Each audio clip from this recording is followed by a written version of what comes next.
ಬಸವಾ ಬಸವಾ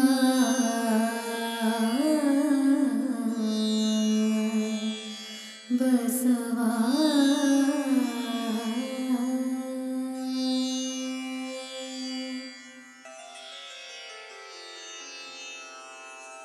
ಹರ ಬಸವಾಯ ನಮಃ ಪ್ರಭು ಬಸವಾಯ ನಮಃ ಗುರು ಬಸವಾಯ ನಮಃ ಲಿಂಗ ಬಸವಾಯ ನಮಃ ಜಂಗಮ ಬಸವಾಯ ನಮಃ ಭಸ್ಮ ಬಸವಾಯ ನಮಃ ರುದ್ರಾಕ್ಷಿ ಬಸವಾಯ ನಮಃ ಮಂತ್ರ ಬಸವಾಯ ನಮಃ ಪಾದೋದಕ ಬಸವಾಯ ನಮಃ ಪ್ರಸಾದ ಬಸವಾಯ ನಮಃ ಚಿನ್ನಿಧಿ ಬಸವಾಯ ನಮಃ ಚಿನ್ನಾದ ಬಸವಾಯ ನಮಃ ಚಿದ್ಬಿಂದು ಬಸವಾಯ ನಮಃ ಚಿತ್ಕಲ ಬಸವಾಯ ನಮಃ ಚಿದಂಗ ಬಸವಾಯ ನಮಃ ನಿಷ್ಪ್ರಪಂಚ ಬಸವಾಯ ನಮಃ ನಿರಂಜನ ಬಸವಾಯ ನಮಃ ನಿರ್ಗುಣ ಬಸವಾಯ ನಮಃ ನಿತ್ಯತೃಪ್ತ ಬಸವಾಯ ನಮಃ ಅಕಾರ ಬಸವಾಯ ನಮಃ ಉಕಾರ ಬಸವಾಯ ನಮಃ ಮಕಾರ ಬಸವಾಯ ನಮಃ ನಕಾರ ಬಸವಾಯ ನಮಃ ಮಕಾರ ಬಸವಾಯ ನಮಃ ಶಿಕಾರ ಬಸವಾಯ ನಮಃ ವಕಾರ ಬಸವಾಯ ನಮಃ ಯಕಾರ ಬಸವಾಯ ನಮಃ ಓಂಕಾರ ಬಸವಾಯ ನಮಃ ಹ್ರೀಂಕಾರ ಬಸವಾಯ ನಮಃ ಸಂಗಮೇಶ್ವರ ಬಸವಾಯ ನಮಃ ಪ್ರತ್ಯಕ್ಷ ಕಪಿಲ ಸಿದ್ಧ ಮಲ್ಲಿಕಾರ್ಜುನ ಬಸವಾಯ ನಮೋ ನಮಃ.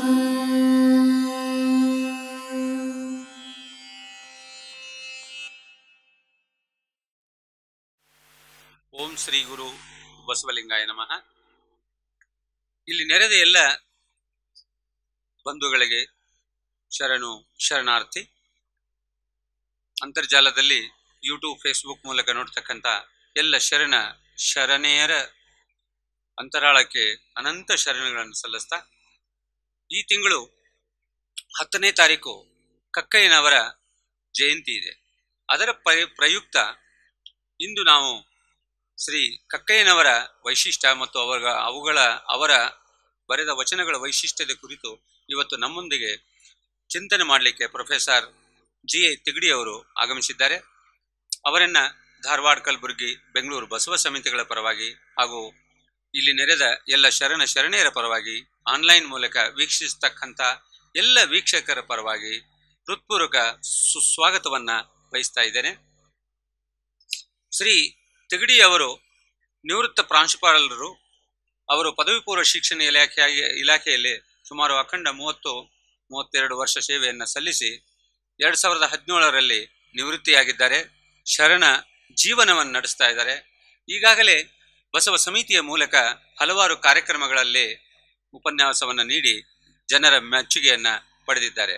ಅದಲ್ಲದೆ ಶ್ರೀಯುತರು ಬಸವ ಸಮಿತಿ ಮಾಡ್ತಕ್ಕಂಥ ವಚನ ಪರಿಷ್ಕರಣ ಸಮಿತಿಯಲ್ಲೂ ಸಹಿತ ಅವರು ಸದಸ್ಯರಾಗಿ ಆ ಕಾರ್ಯವನ್ನು ನಿರ್ವಹಿಸುತ್ತಿದ್ದಾರೆ. ಅದರ ಜೊತೆಗೆ ಶರಣ ಸಾಹಿತ್ಯದಲ್ಲಿ ಅಪಾರ ಜ್ಞಾನವನ್ನು ಪಡೆದುಕೊಂಡು ವಿವಿಧ ಕಾರ್ಯಕ್ರಮಗಳಲ್ಲಿ ತಮ್ಮನ್ನು ತಾವು ತೊಡಗಿಸಿಕೊಂಡಿದ್ದಾರೆ. ವಿಶೇಷವಾಗಿ ವಿಜಯಪುರದ ಸಿದ್ದೇಶ್ವರ ಸ್ವಾಮಿಗಳ ಒಂದು ಭಕ್ತ ಮಂಡಳಿಯ ಗುಂಪಿನಲ್ಲಿ ಅವರು ಪ್ರತಿನಿತ್ಯ ತಮ್ಮ ಅನುಭವವನ್ನು ಎಡೆ ಮಾಡ್ತಾ ಇದ್ದಾರೆ.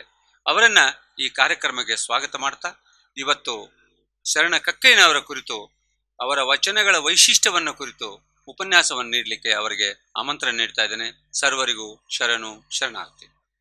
ಓಂ ಶ್ರೀ ಗುರು ಬಸವಲಿಂಗಾಯ ನಮಃ. ಪ್ರಾತಸ್ಮರಣೀಯರಾದ ಬಸವಾದಿ ಶಿವಶರಣರನ್ನ ಹಾಗೂ ಜಗತ್ತಿನ ಎಲ್ಲ ಮಹಾತ್ಮರನ್ನ ಸ್ಮರಿಸಿಕೊಂಡು ಬಸವ ಸಮಿತಿ ನಡೆಸ್ತಕ್ಕಂತಹ ಆನ್ಲೈನ್ ಅರಿವಿನ ಮನೆಯ ಈ ಕಾರ್ಯಕ್ರಮದಲ್ಲಿ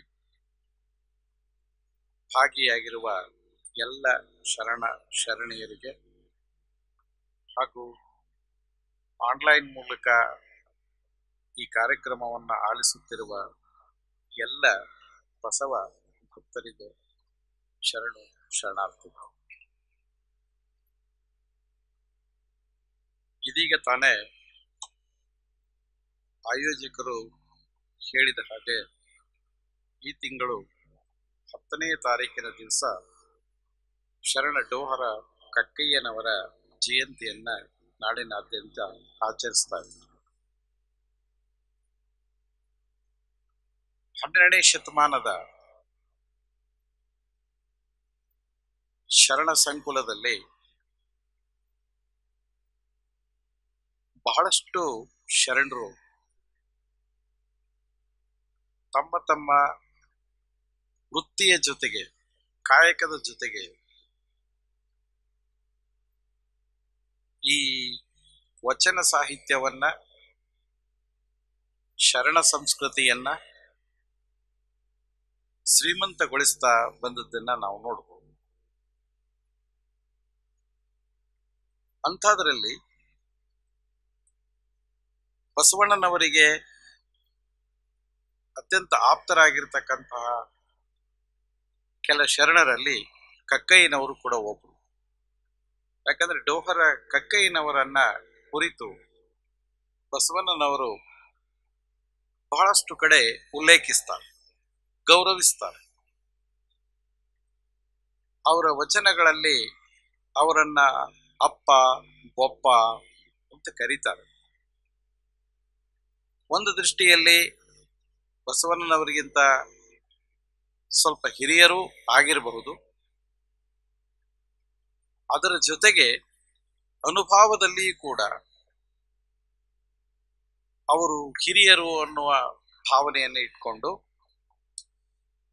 ಬಸವಣ್ಣನವರು ಅವರನ್ನ ತಮ್ಮ ಹಲವಾರು ವಚನಗಳಲ್ಲಿ ಸ್ಮರಿಸಿದ್ದನ್ನು ನಾವು ಕಾಣುತ್ತೇವೆ.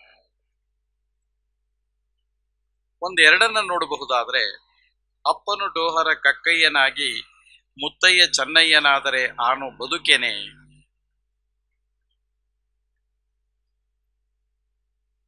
ಇನ್ನೊಂದು ಕಡೆಗೆ ಸೆಟ್ಟಿ ಎಂಬೆನೆ ಸಿರಿಯಾಳನ ಮಡಿವಾಳನೆಂದನೆ ಮಾಚಯ್ಯನ, ಡೋಹರನೆಂದನೆ ಕಕ್ಕಯ್ಯನ, ಮಾದಾರನೆಂದರೆ ಚೆನ್ನಯ್ಯನ, ಆನು ಹಾರುವನೆಂದಡೆ ಕೂಡಲ ಸಂಗಯ್ಯ ನಗುವನಯ್ಯ. ಹೀಗೆ ತಮ್ಮನ್ನ ಅವರು ಉಚ್ಚ ಕುಲದ ಶ್ರೇಣಿಯಿಂದ ಈ ಕೆಳಮಟ್ಟದ ಈ ಶರಣರ ಜೊತೆಗೆ ಸಮೀಕರಿಸಿಕೊಳ್ತಾರೆ. ಅವರ ಒಂದು ಸ್ಥಾನಕ್ಕೆ, ಅವರ ಒಂದು ಹಂತಕ್ಕೆ ಇಳಿತಕ್ಕಂತ ಅವರ ವಿನಯವನ್ನ ನಾವು ನೋಡ್ಬೋದು.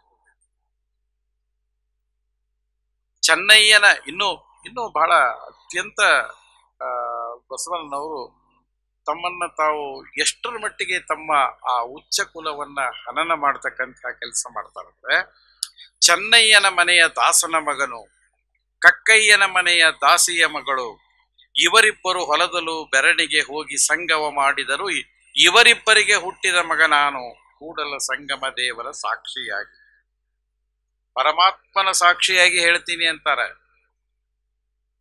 ಚೆನ್ನಯ್ಯನ ಮಗ ಅಲ್ಲ, ಚೆನ್ನಯ್ಯನ ಮನೆಯ ದಾಸನ ಮಗ. ಚೆನ್ನಯ್ಯ, ಮಾದಾರ ಚೆನ್ನಯ್ಯನಿಗೆ ದಾಸ ಆಗ್ಬೇಕಾದ್ರೆ ಅವ ಹೇಗಿರ್ಬೇಕು? ಕಕ್ಕಯ್ಯನ ಮನೆಯ ದಾಸಿಯ ಮಗಳು. ಅವರಿಬ್ಬರ ಸಂಘದಿಂದ ನಾನು ಜನಿಸಿದೆ ಅಂತಕ್ಕಂಥ ರೀತಿಯಲ್ಲಿ ಅವರು ತಮ್ಮ ಆ ಉಚ್ಚ ಕುಲವನ್ನ ಸಂಪೂರ್ಣವಾಗಿ ಹೊಡೆದು ಹಾಕಿ, ನಾನು ತೀರಾ ನಿಮ್ಮವ ಅಂತ, ನನ್ನನ್ನು ಆ ಒಂದು ಮಟ್ಟದಲ್ಲಿ ನೋಡ್ಬೇಡ್ರಿ ಅನ್ನೋ ಅರ್ಥದಲ್ಲಿ ಇವರಿಬ್ಬರಿಗೆ, ಅಂದ್ರೆ ನಿಮ್ಮ ಜೊತೆಗಿದ್ದವ ನಾನು ನಿಮ್ಮ ಮಗನ ಸಮಾನ ಅಂತ ಹೇಳ್ತಕ್ಕಂಥ ರೀತಿಯಲ್ಲಿ ಅವರು ಈ ಕೆಳವರ್ಗದ ಶರಣರನ್ನ ನೋಡತಕ್ಕಂಥ ರೀತಿ ಹೇಗಿತ್ತು?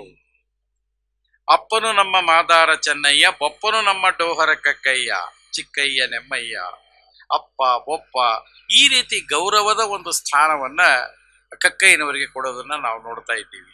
ಭಕ್ತಿ ಇಲ್ಲದ ಬಡವ ನಾನಯ್ಯ, ಕಕ್ಕಯ್ಯನ ಮನೆಯಲ್ಲಿಯೂ ಬೇಡಿದೆ, ಚೆನ್ನಯ್ಯನ ಮನೆಯಲ್ಲಿಯೂ ಬೇಡಿದೆ, ದಾಸಯ್ಯನ ಮನೆಯಲ್ಲಿಯೂ ಬೇಡಿದೆ.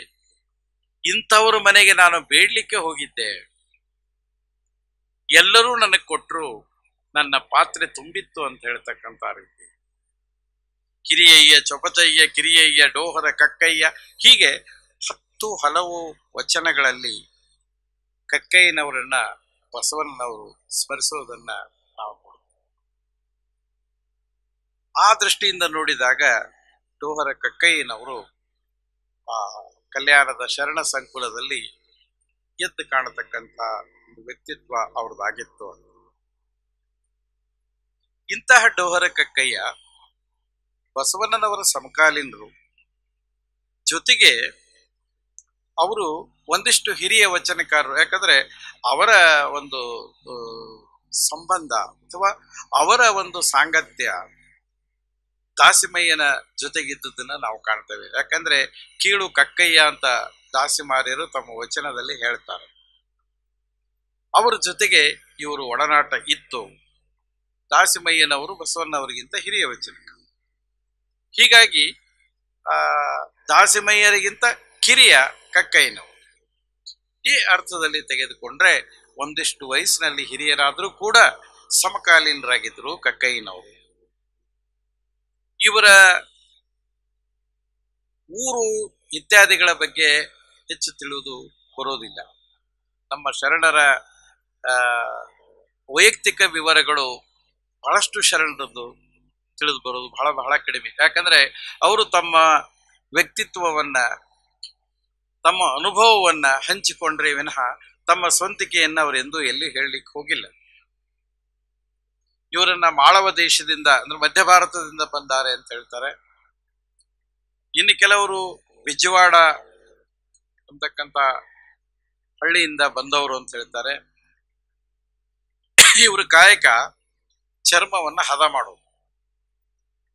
ಅಂದ್ರೆ ಸತ್ತ ದನಗಳ ಚರ್ಮವನ್ನ ಸುಲಿದು ಇವ್ರ ಕೈಯಲ್ಲಿ ಕೊಡ್ತಾರೆ. ಈ ದೋಹಾರರು ಆ ಚರ್ಮವನ್ನ ಹದಗೊಳಿಸಿ ಅದನ್ನ ಸಮಗಾರರಿಗೆ ಕೊಡ್ತಕ್ಕಂಥ ಕೆಲಸ ಮಾಡ್ತಿದ್ರು. ಈ ವೃತ್ತಿಯ ಜೊತೆಗೆ ಕಕ್ಕಯ್ಯನವರು ಅನುಭವ ಮಂಟಪದಲ್ಲಿ ಪಾಲ್ಗೊಂಡಿದ್ರು ಅನ್ನೋದಕ್ಕೆ ಅವರ ವಚನಗಳು ಕೂಡ ಸಾಕ್ಷಿಯಾಗಿದ್ದಾವೆ. ಅವರ 6 ವಚನಗಳು ಮಾತ್ರ ಈಗ ಲಭ್ಯವಾಗಿದ್ದಾವೆ. ಕಾಲಗರ್ಭದಲ್ಲಿ ಎಷ್ಟು ವಚನಗಳು ಹೋಗಿದ್ದಾವೋ ಗೊತ್ತಿಲ್ಲ. ಆ 6 ವಚನಗಳಿಂದ ಅವರ ವ್ಯಕ್ತಿತ್ವವನ್ನ ಅಥವಾ ಅವರ ಒಂದು ಶರಣ ಧರ್ಮದ ಶಿವಶರಣರ ಅಂದಿನ ಕಾಲದ ಆ ಪ್ರದೇಶದ ಅಥವಾ ಅವರಿಗೆ ಈ ಲಿಂಗಾಯತ ಧರ್ಮದ ಶರಣ ಧರ್ಮದ ಬಗೆಗಿರ್ತಕ್ಕಂಥ ವಿವರಗಳನ್ನ ಆ 6 ವಚನಗಳಲ್ಲಿ ಕಟ್ಟಿಕೊಳ್ಳಿಕ್ಕೆ ಸಾಧ್ಯವಾಗದೇ ಇದ್ರೂ ಕೂಡ ಅವರ ಅನುಭವವನ್ನ ನಾವಲ್ಲಿ ಒಂದು 2 ಬಗೆಯಾಗಿ ಕಾಣಲಿಕ್ಕೆ ಸಾಧ್ಯತೆ ಇದೆ. ಅಭಿನವ ಮಲ್ಲಿಕಾರ್ಜುನ ಎಂಬ ಅಂಕಿತದಲ್ಲಿ ಅವರು ತಮ್ಮ ವಚನಗಳನ್ನ ಬರೆದಿದ್ದಾರೆ. ಇವರು ಇಷ್ಟ ಲಿಂಗ ನಿಷ್ಠರಾಗಿದ್ರು, ಆಚಾರ ಸಂಪನ್ನರಾಗಿದ್ರು.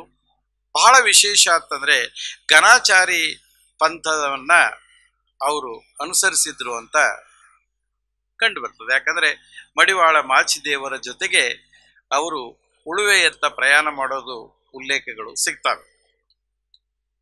ಇವರ ಬಗೆಗಿನ ಉಲ್ಲೇಖಗಳು ಶಿವತತ್ವ ಚಿಂತಾಮಣಿಯಲ್ಲಿ ಹೆಚ್ಚು ಸಿಗುತ್ತದ, ಲಕ್ಕನ ದಂಡೇಶಂದು, ಪ್ರೌಢರಾಯನ ಕಾವ್ಯದಲ್ಲಿ ಸಿಗುತ್ತದ, ಚನ್ನಬಸವ ಪುರಾಣದಲ್ಲಿದೆ, ಭೈರವೇಶ್ವರ ವನಿಕಥಾ ಸೂತ್ರದಲ್ಲಿ, ಶರಣ ಲೀಲಾಮೃತ ಇತ್ಯಾದಿ ಇತ್ಯಾದಿಗಳಲ್ಲಿ ಇರೋದನ್ನ ನಾವು ಕಾಣಲಿಕ್ಕೆ ಸಾಧ್ಯತೆ ಇದೆ.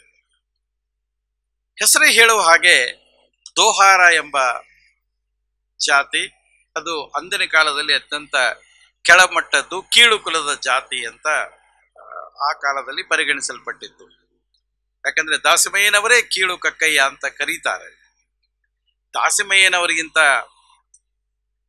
ಇವರು ಕಿರಿಯರಾಗಿದ್ರು ಕೂಡ ಅವರ ಅನುವರ್ತಿಯಾಗಿದ್ರು ಅಂತ ಗೊತ್ತಾಗ್ತದೆ.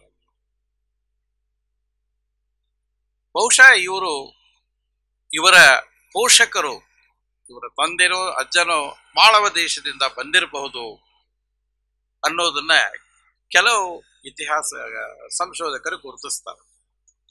ಒಟ್ಟು ಒಂದು ಕಥಾನಕ ಒಂದು ಕ್ರೋಢೀಕರಿಸೋದಾದ್ರೆ,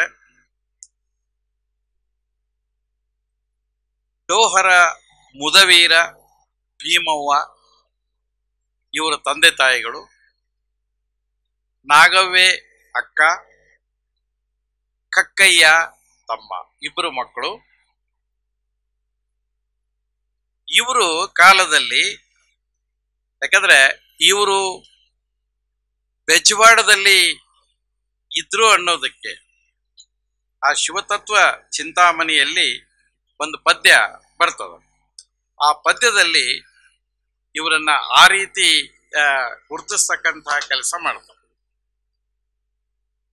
ಧರೆಯೊಳುತ್ತಮ ಬೆಜ್ಜವಾಡಪುರದೊಳಗೋರ್ವ ಪರಮ ಮಾಹೇಶ್ವರರು ಪಂಡಿತಾರಾಧ್ಯರ್ ಇರೆ. ಧರೆಯೊಳುತ್ತಮ ಬೆಜ್ಜವಾಡಪುರದೊಳಗೆ ಓರ್ವ ಪರಮ ಮಾಹೇಶ್ವರರು ಪಂಡಿತಾರಾಧ್ಯರಿರೆ. ಕರೆವನ್ ಅವರಂ ಡೋಹರ ಕಕ್ಕಯ್ಯನೊಂದು ದಿನ ಭಕ್ತರು ಉತ್ಸವ ಪರ್ವತಾಶರಣರಿಂ. ಹೀಗೆ ಪದ್ಯ ಸಾಕ್ತದೆ. ಸ್ಪಷ್ಟವಾಗಿ ಬೆಜ್ಜವಾಡಪುರದಲ್ಲಿ ಪರಮ ಮಾಹೇಶ್ವರರ ಈ ಡೋಹರ ಕಕ್ಕಯ್ಯನವರು ಇದ್ರು ಅಂತೇಳಿ ಅಲ್ಲಿ ಉಲ್ಲೇಖ ಬರೋದನ್ನು ನೋಡಿದಾಗ ಕಕ್ಕಯ್ಯನವರ ಕಾಲದಲ್ಲಿ ಅವರು ಆಗಲೇ ಬೆಜವಾಡಕ್ಕೆ ಬಂದಿದ್ರು ಅನ್ನೋದು ಕೂಡ ಇದ್ರ ಮೂಲಕ ಹೇಳ್ಬೋದು. ಸಾಮಾನ್ಯವಾಗಿ ಇವರ ಕಾಯಕ ಚರ್ಮವನ್ನು ಹದಗೊಳಿಸ್ತಕ್ಕಂಥದ್ದು, ಅದು ವಂಶ ಪಾರಂಪರೆಯಿಂದ ಬಂದಿರತಕ್ಕಂಥದ್ದು. ಮತ್ತು ಇವರು ಊರ ಹೊರಗಿನ ಫಲಗೇರಿ ಅಂತ ಏನು ಆ ಕಾಲದಲ್ಲಿ ಇದ್ದು ಅಲ್ಲಿ ಇವರು ವಾಸ ಮಾಡ್ತಿದ್ರು. ವಿಶೇಷ ಅಂತಂದ್ರೆ ಜೀವಂತ ದನಗಳನ್ನ ಚರ್ಮಕ್ಕಾಗಿ ಎಂದು ಅವರು ಕೊಲ್ತಿರ್ಲಿಲ್ಲ. ಬಹಳ ವಿಶೇಷವಾದಂಥದ್ದು ಅದು. ವಯಸ್ಸಾಗಿ ತೀರಿಕೊಂಡ ಸತ್ತಂತಹ ದನಗಳನ್ನು ಮಾತ್ರ ಚರ್ಮಕ್ಕಾಗಿ ಬಳಸ್ತಿದ್ರು. ಸಾಮಾನ್ಯವಾಗಿ ಮೇಲ್ವರ್ಗದವರಿಂದ ಇವರಿಗೆ ಯಾವಾಗಲೂ ಕೂಡ ಕಿರುಕುಳ, ನಿಂದನೆ, ಶೋಷಣೆ ಇವೆಲ್ಲ ಸರ್ವಸಾಮಾನ್ಯ ಹೇಗಿದ್ವೋ ಅದನ್ನೆಲ್ಲವನ್ನ ಕಕ್ಕಯ್ಯನವರು ಅನುಭವಿಸೋದನ್ನ ನಾವು ನೋಡ್ತೀವಿ. ಅಕ್ಕ ನಾಗವ್ವೆ ಮತ್ತು ಕಕ್ಕಯ್ಯ ಬಹಳ ಪ್ರೀತಿಯಿಂದ ಇದ್ರು ಅಂತ ಅದರಲ್ಲಿ ಉಲ್ಲೇಖ ಬರ್ತದ. ಯಾವುದೋ ಒಂದು ಸಂದರ್ಭದಲ್ಲಿ ಅಕ್ಕನ ಮೇಲೆ ವ್ಯಭಿಚಾರದ ಆರೋಪವನ್ನ ಹೊರಿಸ್ತಾರಂತೆ. ಆ ವ್ಯಭಿಚಾರದ ಆರೋಪದಿಂದ ಮನನೊಂದ ಆ ತಾಯಿ ಆತ್ಮಹತ್ಯೆ ಮಾಡಿಕೊಂಡ್ಲು. ಇದರಿಂದ ಕುಗ್ಗಿ ಹೋಗ್ತಾನೆ ಕಕ್ಕಯ್ಯ. ಹೇಗೆ ಇದನ್ನ ರಿವೆಂಜ್, ಯಾಕಂದ್ರೆ ಆವಾಗ ಆ ಮೇಲ್ವರ್ಗದವ್ರ ಮೇಲೆ ಪ್ರತಿಭಟನೆ ಮಾಡತಕ್ಕಂಥ ಶಕ್ತಿ ಇರಲಿಲ್ಲ. ಹೀಗಾಗಿ ಆತ ಅದನ್ನ ಹೇಗೆ ಒಂದು ರಿವೆಂಜ್ ತಗೋತಾನೆ ಅಂದ್ರೆ ಮನಸ್ಸಿನಲ್ಲಿ ನಿರ್ಧಾರ ಮಾಡ್ತಾನಂತೆ.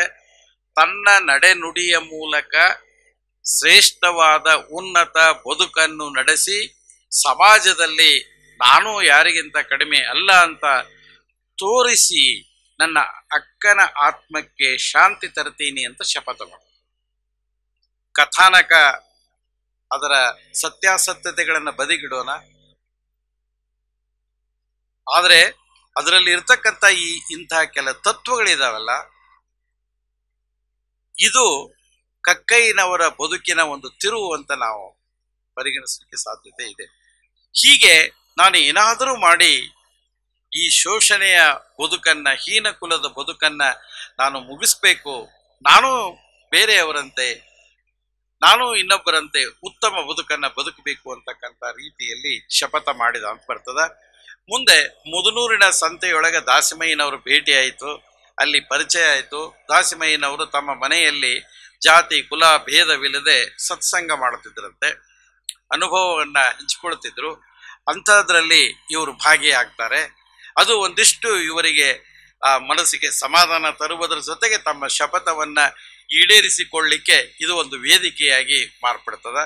ಕಾಲಾಂತರದಲ್ಲಿ ಹೊಟ್ಟೆಪಾಡಿಗಾಗಿ ಅವರು ಒಬ್ಬ ಸ್ನೇಹಿತನ ಸಹಾಯದಿಂದ ಸೈನ್ಯಕ್ಕೆ ಸೇರ್ತಾರೆ. ಆ ಸೈನ್ಯ ಮಾಳವ ದೇಶದ ಅರಸನ ಸೈನ್ಯ. ಹೀಗಾಗಿ ಇವರು ಮಾಳವ ದೇಶಕ್ಕೆ ಹೋದ್ರು ಅಂತ ಬರ್ತದೆ. ಅಲ್ಲಿ ಸೈನ್ಯದಲ್ಲಿ ತಮ್ಮ ಕರ್ತೃತ್ವ ಶಕ್ತಿಯಿಂದ ಬಹುಬೇಗನೆ ದಳಪತಿಯಾಗಿ ಪದೋನ್ನತಿ ಹೊಂತಾರೆ. ನಂತರ ಸ್ನೇಹಿತನ ತಂಗಿಯ ಜೊತೆಗೆ ವಿವಾಹವಾಗ್ತು.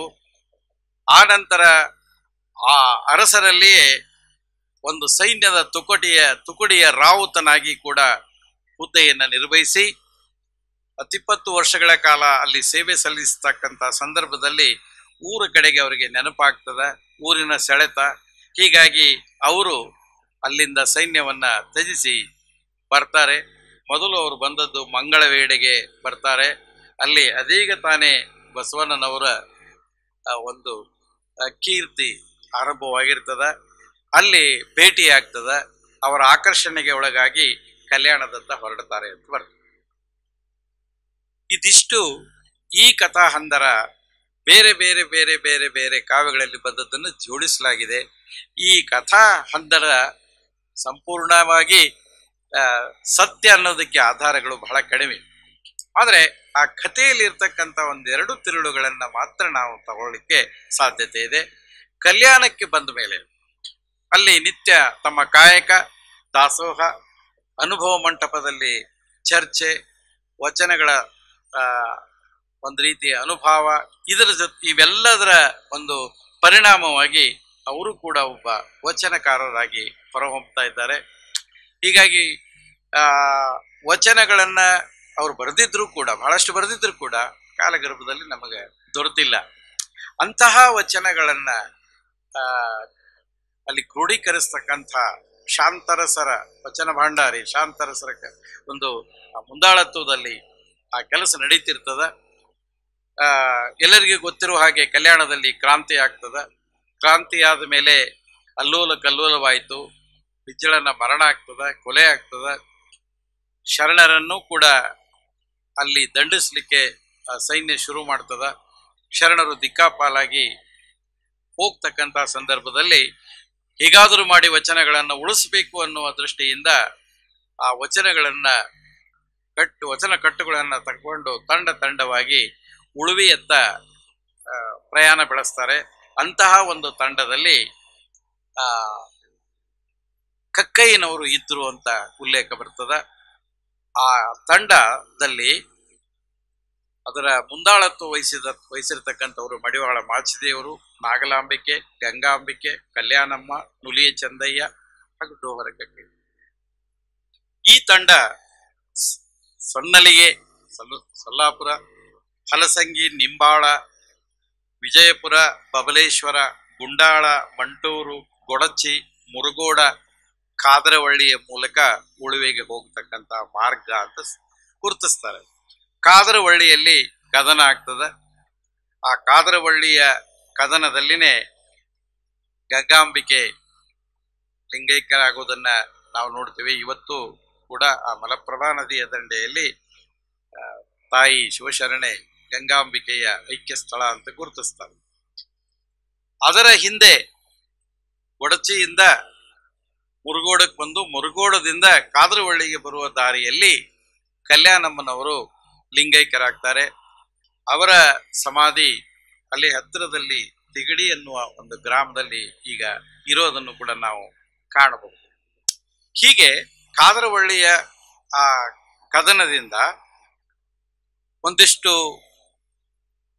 ಸಾವು ನೋವುಗಳು ಶರಣರಲ್ಲಿ ಆದಾಗ ಕಕ್ಕಯ್ಯ ಮತ್ತು ಮಾಚಿದೇವರು ಒಂದು ಉಪಾಯವನ್ನು ಮಾಡ್ತಾರೆ ಅಂತ. ಈಗ ಇರುವ ಜನರಲ್ಲಿ 2 ತಂಡಗಳನ್ನಾಗಿ ರಚಿಸ್ತಾರೆ. ಆ 2 ತಂಡದಲ್ಲಿ 2 ಮಾರ್ಗಗಳಿಂದ ನಾವು ಹೋಗೋಣ, ಒಂದೇ ಮಾರ್ಗದಿಂದ ಹೋದ್ರೆ ಸಿಕ್ಕಾಕೊಳ್ತೀವಿ ಅನ್ನೋ ಅರ್ಥದಲ್ಲಿ, ಅಥವಾ ಈ ನಮ್ಮನ್ನ ಬೆನ್ನಟ್ಟಿರ್ತಕ್ಕಂಥ ಸೈನ್ಯದ ಒಂದು ದಿಕ್ಕು ತಪ್ಪಿಸಬೇಕು ಅನ್ನೋ ಅರ್ಥದಲ್ಲಿ ಒಂದು ಮಾರ್ಗ ಲಿಂಗನಮಠ, ಅಳ್ನಾವರ, ಹಳಿಯಾಳ, ಸಾಂಬ್ರಾಣಿ, ಉಳುವಿಗೆ ಹೋಗ್ತಕ್ಕಂಥ ಒಂದು ಮಾರ್ಗ. ಇನ್ನೊಂದು ಮಾರ್ಗದಲ್ಲಿ ಬೇಡರಕೊಪ್ಪ, ದಾಸ್ತಿಕೊಪ್ಪ, ಕಲಘಟಗಿ, ಕವಲ್ನಾಥ, ಉಳುವಿ, ಈ ಮಾರ್ಗ 2 ಮಾರ್ಗಗಳನ್ನ ಮಾಡಿ 2 ತಂಡಗಳನ್ನಾಗಿ ಮಾಡಿ ಹೊರಡುತ್ತಾರೆ.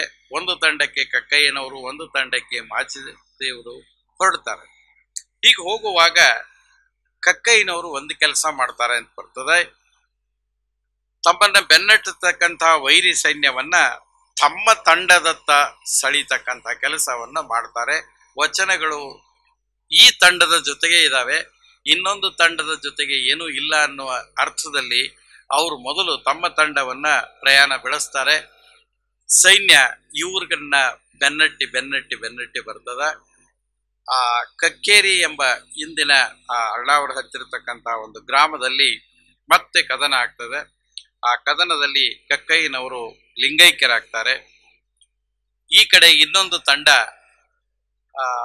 ಬೇರೆ ಮಾರ್ಗದಿಂದ ಸುರಕ್ಷಿತವಾಗಿ ವಚನಗಳ ಕಟ್ಟುಗಳ ಸಹಿತ ಉಳುವಿಯನ್ನ ಸೇರ್ತಾ ಇದೆ.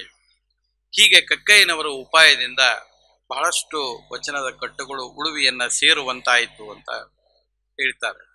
ಜೊತೆಗೆ ಈಗ ಕಕ್ಕೇರಿಯಲ್ಲಿ ಅವರ ಸಮಾಧಿಯನ್ನು ತೋರಿಸ್ತಾರೆ. ಅವರಿಗೊಂದು ಗುಡಿ ಇದೆ, ಅವರ ಹೆಸರಿನ ಕೆರೆ ಇದೆ. ಅವುಗಳನ್ನ ನಾವಿವತ್ತು ಕೂಡ ನೋಡಬಹುದು.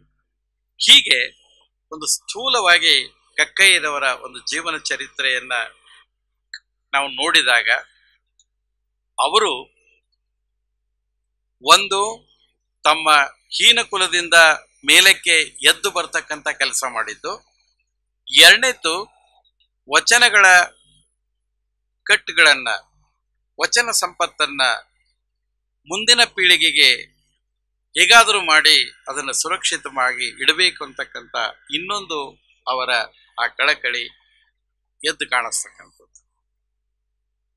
ಇಂತಹ ಕಕ್ಕಯ್ಯನವರ 6 ವಚನಗಳಲ್ಲಿ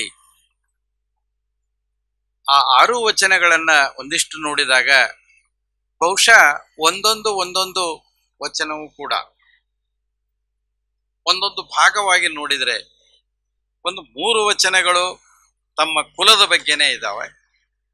ತಾವು ನೊಂದಂಥದ್ದು, ಕೀಳು ಕುಲದ ಬಗ್ಗೆ ಇರತಕ್ಕಂಥ ಹೇಗೆ ಬಂದೆ, ಅದರಿಂದ ಎದ್ದು ಬಂದೆ ಅಂತಕ್ಕಂಥವು. ಅದರ ಜೊತೆಗೆ ಆ ಅನುಭವವನ್ನು ಕೂಡ ಅಲ್ಲಿ ಸಟಸ್ಥಲ ಇದೆ. ಅಲ್ಲಿ ಅಷ್ಟಾವರಣದ ಬಗ್ಗೆ ವಿವರಣೆ ಕೂಡ ಬರ್ತದೆ. ಹೀಗೆ ಹಂಚಿಕೊಳ್ತಕ್ಕಂಥ ರೀತಿಯನ್ನು ನೋಡಿದಾಗ ಬಹುಶಃ ಇನ್ನೂ ಬಹಳಷ್ಟು ವಚನಗಳು ಇವರಿಂದ ಬರೆದಿರ್ಲಿಕ್ಕೆ ಸಾಧ್ಯತೆ ಇರೋದನ್ನ ನಾವು ಊಹಿಸಲಿಕ್ಕೆ ಸಾಧ್ಯತೆ ಇದೆ.